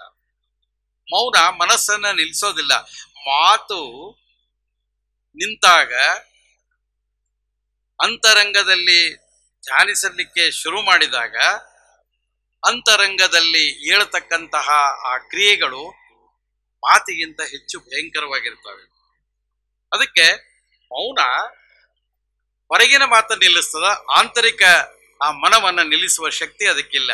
ಹೀಗಾಗಿ ಧ್ಯಾನವು ಬೇಡ ಆಗ್ತಾ ಇದೆ. ಅದಕ್ಕೆ ಮಾತು ಮನಗಳಿಂದ ತತ್ತ ಮೀರಿದ ಸಾತಿಶಯದ ಮಹಾಗಣದ ಸತ್ಯದ ಪರಿ ಹೀಗಿರ್ತದ. ಇದರ ದೃಷ್ಟಿ, ಇದು ದೃಷ್ಟಿಗೆ ಬುದ್ಧಿಗೆ ನಿಲುಕದು, ಭಾವಕ್ಕೆ ಸಿಲುಕದು, ಗೋಚರವಾಗದು. ಇದು ಅಲ್ಲಮರ ನಿರ್ಬಯಲು, ಮಹಾಬಯಲು. ಇಂತಹ ಪರಮಾತ್ಮನ ಮಹಾ ಬೆಳಗಿನಲ್ಲಿ, ಬಯಲಿನಲ್ಲಿ ಒಂದಾದವನಿಗೆ ಲೌಕಿಕದ ಯಾವುದೇ ಸುಖ ದುಃಖಗಳು ಬಾಧಿಸಲಾರವು. ಜೀವಾತ್ಮ ಪರಮಾತ್ಮನಾದಾಗ ತಾನು ಜೀವನದಲ್ಲಿ ಪರಾಶಕ್ತಿ ಸ್ವರೂಪ ಎಂಬ ಭಾವನೆ ಸ್ಥಿರವಾಗುತ್ತದೆ. ಆವಾಗ ಮಾತ್ರ ಪರಮಶಾಂತಿ ಲಭಿಸಲಿಕ್ಕೆ ಸಾಧ್ಯ. ಇಂತಹ ಪರಮಶಾಂತಿ ಪ್ರಭುವಿನಿಂದ ನನಗೆ ದೊರೆಯಿತು ಅಂತ ಮನಸಾರೆ ಆ ಪ್ರಭುವನ್ನ ಕಕ್ಕಯ್ಯನವರು ತಿಳಿತಾರೆ. ಹೀಗೆ ಕಕ್ಕಯ್ಯನವರ ಈ 6 ವಚನಗಳಲ್ಲಿ ನಾವು ಆಲೋಚನೆ ಮಾಡಿದರೆ ಬಹುಶಃ ಅವರು 6 ಒಂದು ದಿಕ್ಕಿನತ್ತ ಯೋಚನೆ ಮಾಡಿದ್ದಾರೆ. ಬೇರೆ ಬೇರೆ ಬೇರೆ ಆಲೋಚನೆಗಳಿದ್ದಾವೆ. ಹಾಗಾದ್ರೆ ಒಂದೊಂದೇ ಈ ಮನಕ್ಕೆ ಸಂಬಂಧಪಟ್ಟ ಹಾಗೆ ಇನ್ನೂ ಎಷ್ಟು ವಚನಗಳು ಇರಬಹುದು? ಅಂತರಂಗ ಬಹಿರಂಗ ಶುದ್ಧಿಯ ವಚನಗಳು ಎಷ್ಟಿರಬಹುದು? ಅಷ್ಟಾವರಣ ಸಟಸ್ಥಳಗಳನ್ನು ಕುರಿತ ಅವರ ವಚನಗಳು ಇನ್ನೂ ಎಷ್ಟಿರಬಹುದು ಗೊತ್ತಿಲ್ಲ. ಯಾಕಂದ್ರೆ ಸುಮ್ಮನೆ ನಮಗೆ ಒಂದು ಸ್ಯಾಂಪಲ್ಗೆ ಹಾಗೆ ಸಿಕ್ಕಂತ ಈ 6 ವಚನಗಳ ಮೇಲಿಂದ ಅವರು ಬಹುದೊಡ್ಡ ವಚನಕಾರರಾಗಿದ್ರು ಅಂತ ತಿಳಿದು ಬರ್ತಾ ಇದೆ. ಅಂತ ಮಹಾ ವಚನಕಾರ ಒಂದು ದೃಷ್ಟಿಯಲ್ಲಿ ಸಮಾಜದಿಂದ, ನಮ್ಮ ಸಮಾಜದಲ್ಲಿ ಹೇಗೆ ಅವರು ಕುಲದಿಂದ ನಿಕೃಷ್ಟರಾಗಿದ್ರು, ಈಗ ಅವರು ಕೂಡ ಕೆಲ ನಿರ್ಲಕ್ಷಿತ ವಚನಕಾರರ ಪಟ್ಟಿಯಲ್ಲಿ ಸೇರ್ಕೊಂಡ್ಬಿಟ್ಟಾರೆ. ಬಹಳಷ್ಟು ಜನ ಇದ್ದಾರೆ ಇಂಥವರು. ಇಂತಹ ನಿರ್ಲಕ್ಷಿತ ವಚನಕಾರರನ್ನ ಹೆಕ್ಕಿ ಹುಡುಕಿ ಅವರ ಮಹತ್ವವನ್ನ, ಅವರ ವಚನಗಳ ಒಂದು ಶಕ್ತಿ ಸಾಮರ್ಥ್ಯಗಳನ್ನ ಒಂದು ರೀತಿ ಪ್ರಕಟಪಡಿಸ್ತಕ್ಕಂಥ ಕೆಲಸವನ್ನ ಬಸವ ಸಮಿತಿ ಈ ಆನ್ಲೈನ್ ಅರಿವಿನ ಮೂಲಕ ಮಾಡ್ತಾ ಬಂದಿದೆ. ಅದಕ್ಕೆ ಎಷ್ಟು ನಾವು ಅಭಿನಂದನೆಗಳನ್ನು ಸಲ್ಲಿಸಿದ್ರು ಸಾಲದು. ತುಂಬಾ ಎಷ್ಟೋ ವಚನಕಾರರ, ಹೊಸ ವಚನಕಾರರನ್ನ ಇಲ್ಲಿ ಪರಿಚಯಿಸಲಾಗ್ತಾ ಇದೆ. ಅಂತಹ ಅರ್ಥದಲ್ಲಿ ಕಕ್ಕಯ್ಯನವರ ವಚನಗಳನ್ನ ಇವತ್ತು ತಮ್ಮ ಮುಂದೆ ಪ್ರಸ್ತುತಪಡಿಸಲಿಕ್ಕೆ ಅವಕಾಶವನ್ನು ಮಾಡಿಕೊಟ್ಟಂತ ಬಸವ ಸಮಿತಿಗೆ ನಾನು ಶರಣಾರ್ಥಿಗಳನ್ನು ಸಲ್ಲಿಸುವುದರ ಜೊತೆಗೆ ನನ್ನ ಅನುಭವಕ್ಕೆ, ಅಧ್ಯಯನಕ್ಕೆ ದಕ್ಕಿರತಕ್ಕಂಥ ಕಕ್ಕಯ್ಯನವರ ವ್ಯಕ್ತಿತ್ವ ಹಾಗೂ ಅವರ ವಚನಗಳನ್ನ ನನ್ನ ಇತಿಮಿತಿಯಲ್ಲಿ ನಾನು ತಮ್ಮ ಮುಂದೆ ಹಂಚಿಕೊಂಡಿದ್ದೇನೆ. ಇದೇ ಅಂತಿಮ ಸತ್ಯ ಅಲ್ಲ. ಇನ್ನಷ್ಟು ಅಧ್ಯಯನಕ್ಕೆ ಒಳಪಡಿಸಿದರೆ ಕಕ್ಕಯ್ಯನವರ ಇನ್ನಷ್ಟು ಅವರ ವ್ಯಕ್ತಿತ್ವ ಹೊರಗೆ ಬರಲಿಕ್ಕೆ ಸಾಧ್ಯತೆ ಇದೆ. ಅದನ್ನು ಅವಕಾಶ ಮಾಡಿಕೊಟ್ಟ ಸಮಿತಿಯವರಿಗೂ ಹಾಗೂ ಆನ್ಲೈನ್ ಮೂಲಕ ಕೇಳಿರ್ತಕ್ಕಂಥ ಎಲ್ಲ ಶರಣೆಯರಿಗೂ ನಾನು ಮತ್ತೊಮ್ಮೆ ಭಕ್ತಿಯ ಪ್ರಣಾಮಗಳನ್ನು ಸಲ್ಲಿಸ್ತೇನೆ. ಎಲ್ಲರಿಗೂ ಶರಣು.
ಎನ್ನಯಾಯಿತ ಬನ್ನಿಯಂಬರಯ್ಯ ಎನ್ನಯಾಯಿತ ಬನ್ನಿಯಂಬರಯ್ಯ ಕರ್ಮೆಗಳ ಕಂಡಡೆ ಕತ್ತು ಹಿಡಿದು ಕೆಂಬರಯ್ಯ ಕರ್ಮೆಗಳ ಕಂಡಡೆ ಕತ್ತು ಹಿಡಿದು ಕೆಂಬರಯ್ಯ ಲಿಂಗವನಪ್ಪಿದ ನಿಜ ಶರಣರು ಲಿಂಗವನಪ್ಪಿದ ನಿಜ ಶರಣರು ಅಮುಘೇಶ್ವರ ಲಿಂಗವೇ ಇಮಯ ಸಿರಿವಂತರ ಕಂಡಡೆ ಇಮಯ ಸಿರಿವಂತರ ಕಂಡಡೆ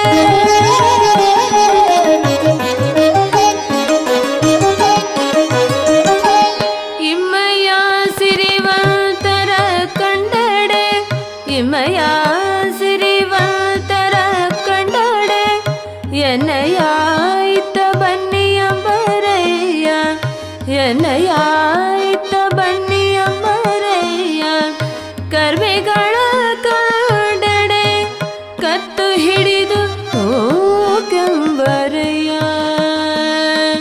ಕರ್ಮೆಗಳ